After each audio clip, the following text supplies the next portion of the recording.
Welcome to EnterTalk Media. We're broadcasting live on the EnterTalk Media page. My name is Florentino. I'm the host of the Changing Stage show, which we are doing right now, and I'm also the CEO of EnterTalk Media. And we're talking big picture with thought leaders in the music instrument space, and we have one of the most innovative ones, I think. I'm definitely impressed by the technology. Ian Robinson from Blackstar amps. I just say kick ass because these amps really rock. Ian, welcome to the Changing Stage show. Thank you very much. Thanks for having me. Thank you, thank you. And thank you for bringing some Brit class to the stage here. Absolutely. We'll see about that. So let's just jump right into it. Yeah. This has been a very, that's why the Changing Stage show. It's been a very fluctuating industry. Dynamics down. We were just talking about guitar sales are up. Give me your thoughts on the state of the music industry, both music instrument channel as well as a whole. What you're getting the feedback from your players of the year. Yeah. So I think there's a difference between the way that the MI business is progressing, and necessarily the sentiment in the wider market about the desire for people to play. Okay. And I think that's kind of fundamental probably to the chat that you're having with people. Yeah. Is that more and more people want to play, and I think even younger people want to play and be involved, but getting that conversion from a desire to be involved and people actually playing is really the challenge for the industry. Interesting. So I think generally the overall industry is growing. Yeah.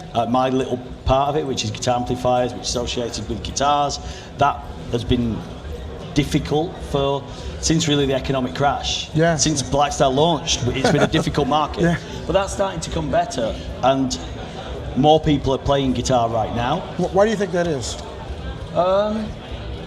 Why is that? Why do you think they're growing? I think something to do with fashion.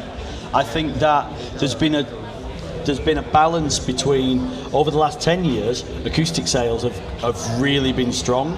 Yeah. And I think that we're starting now to see a balancing off of that, with more people being interested in playing electric. I mean, the simple thing is, I guess a lot of the people who've been playing acoustic are thinking, what's this electric thing about, maybe? Yeah. And I think maybe people coming, so you've got younger people getting into it as beginners, you've got people converting over from acoustic, and maybe you're always going to have people who used to play who are coming back to it. Yep. So there's people our age, a lot of people I know, a lot of my friends, in their late 30s, 40s, early 50s, they're coming back to it. They strummed a few chords when they were younger, and they're coming back to it now because they've got more leisure time. So I think the future's good, actually, the fact that older people who are into doing that. I think that's a good thing for the industry. People sometimes say, the aging demographic's a bad thing, but you know what? Not necessarily, because people like that have money to spend as well. Well, I've seen a lot of growth in the school age market, where they're wanting to have something more real. We talked about that, wanting something more real. So I agree with you 100% that. Yeah, I know it's really interesting as well is that most parents would prefer their children to be doing something other than playing on their PlayStation or Xbox. Yeah. And actually my experience, I have two young kids, 9 and 10. Our friends, most of them have kids around the same age, and all of them have musical instruments in the house. Yeah. I lose track of the amount of emails I get. Can you get me one of these, or get me a drum kit, or get me one of these? All our friends, and I think it's a general thing. People would prefer their kids doing something more sort of positive and beneficial than just sitting in front of a PlayStation all day.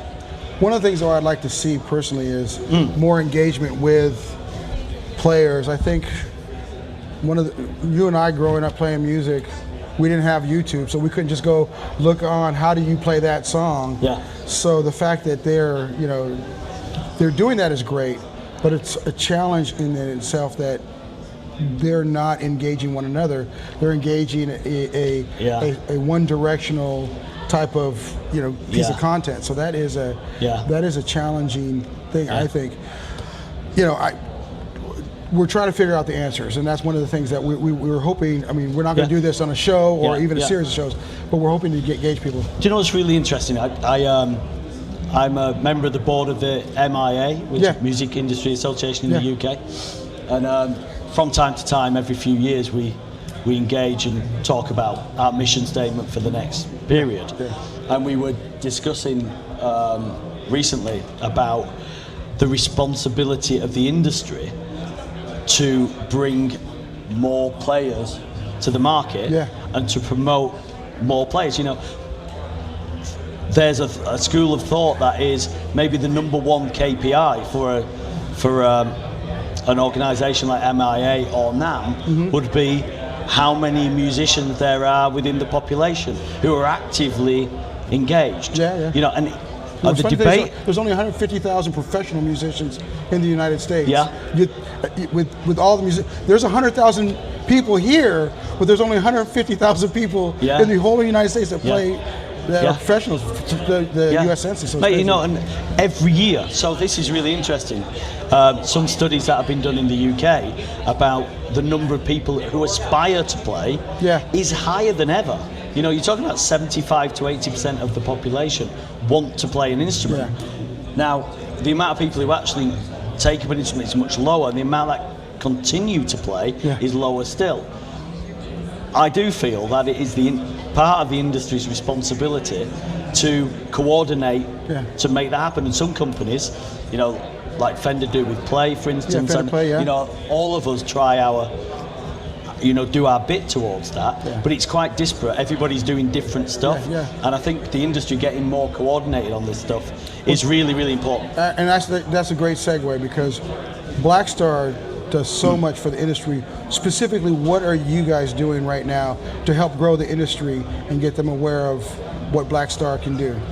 So we had like a similar program to Play, which has been going on for like many years, actually, but maybe 5 years. So education program? Yes, absolutely. So that's something that we've been engaged with for a long time, and we've got lots of free online lessons which people can engage with. But obviously, that's kind of transitioned because, as you mentioned earlier, YouTube, there's so much stuff that's available.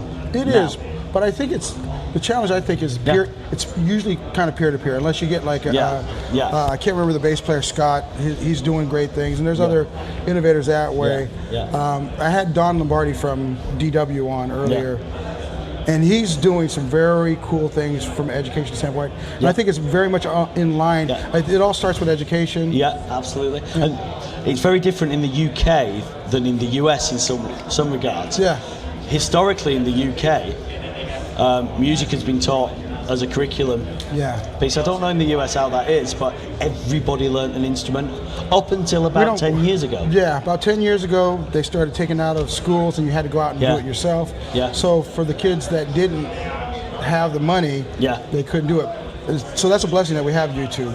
But when you have a teacher, there's an engagement piece that you're playing with another human being, and that's the part I think we need to kind of work on. You're right. So I had a few real guitar lessons when I was a kid, and they've affected, you know, the way my whole approach for the whole of my whatever, you know, musical life, as it were. You only need a few one-to-one lessons, and that can set you in good stead for the rest of your career. Exactly. So actually, Blackstar is like the rest of the industry in a way in the UK, is that we're adjusting now to a point where previously the responsibility for providing music education was done by the government in the UK, which is probably typical of Europe, whereas nowadays it's transitioning to it being private institutions who are doing that. So us getting used to supporting the private institutions is what we're doing more of now.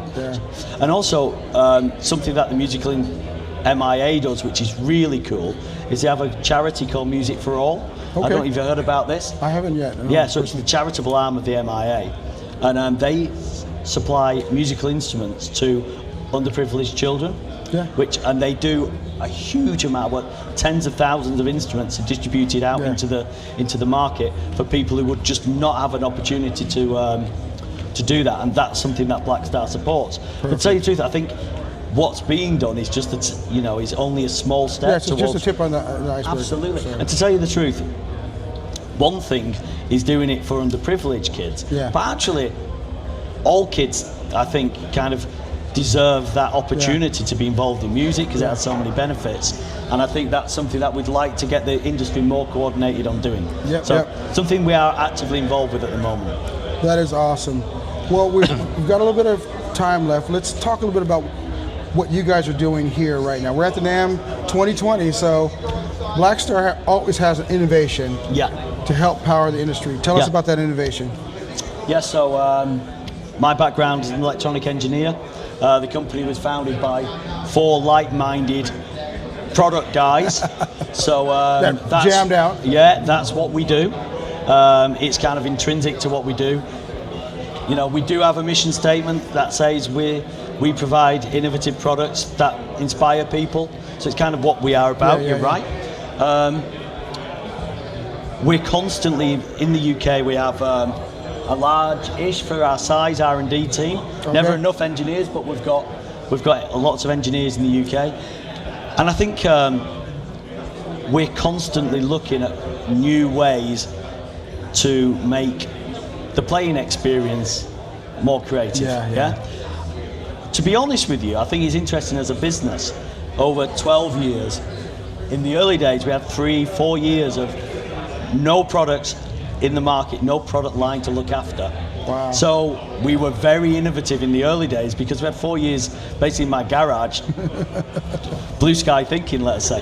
Whatever that meant. And I think as we progressed, we've used a lot of that technology that we had in the early days.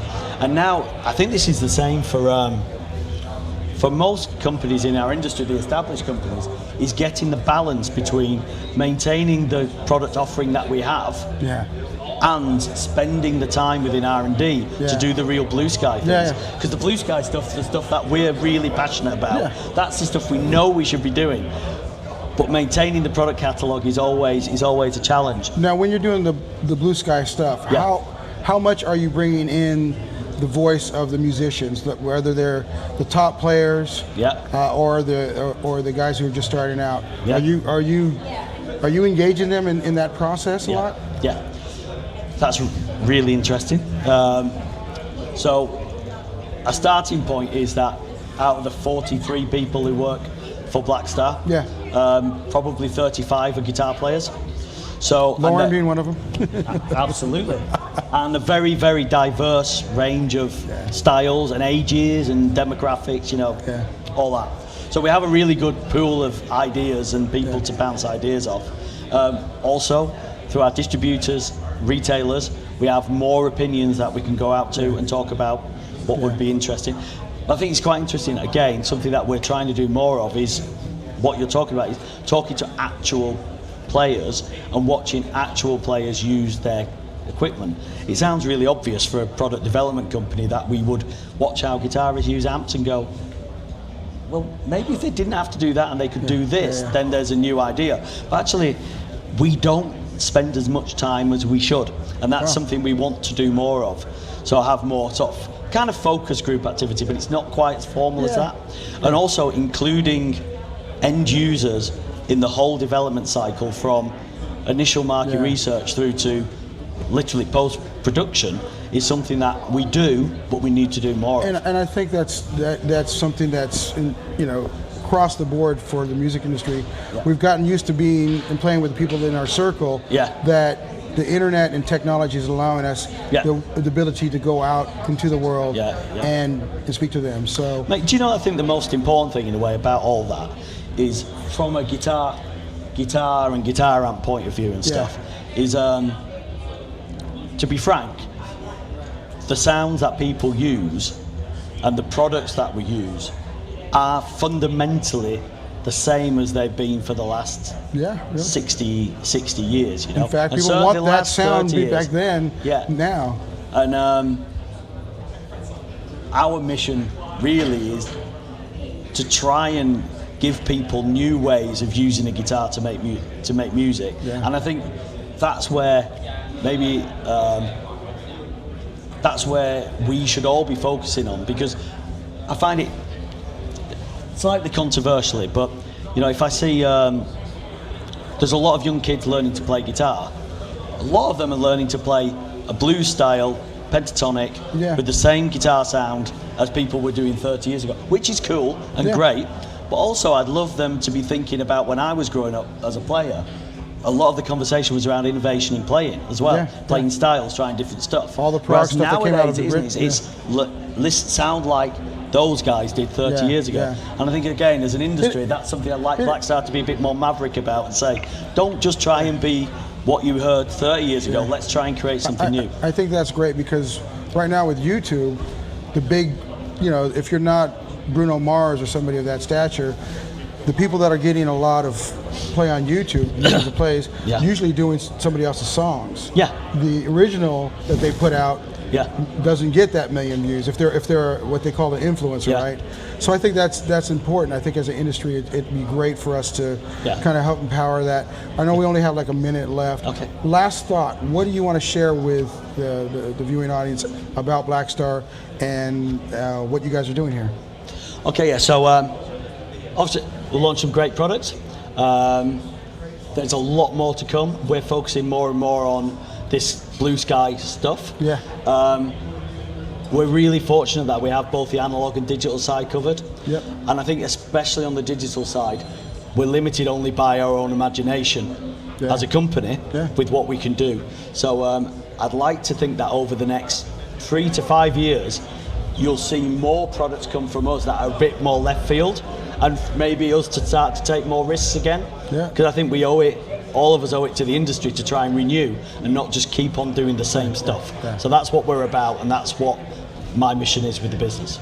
And I believe in it, sir. Nice one, mate. So thank you very much, Ian Robinson, Blackstar Amp CEO. Cheers, my name is Florentino. I am the CEO of EnterTalk Media and the host of The Changing Stage. We're out till the next episode. Stay tuned.